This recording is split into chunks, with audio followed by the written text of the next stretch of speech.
বাড়িতে এই মিটিং করবার চেষ্টা করছেন। ফলে ধিক্কার জানাই এই রাজ্যের মুখ্যমন্ত্রী, রাজ্যের মুখ্য সচিব থেকে শুরু করে যারা এই মিটিং এর পৌরোহিত্য করবার চেষ্টা করছেন।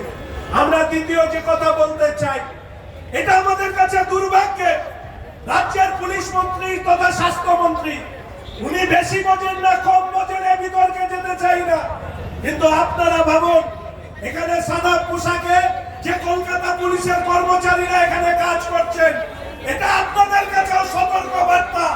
রাজ্যের একজন ওসি তাকে গ্রেফতার করা পরিস্থিতির মাঝখানে দাঁড়িয়ে যে রাজ্যের পুলিশ কমিশনার নিজে তার চেয়ার ছেড়ে দেন না, আমরা মনে করি তার ওই চেয়ারে থাকার কোনো যোগ্যতা নেই। তিনি তার মেরুদণ্ড কালীঘাটে বন্ধক রেখে এসেছেন, তার ওই চেয়ারে থাকার কোনো যোগ্যতা নেই।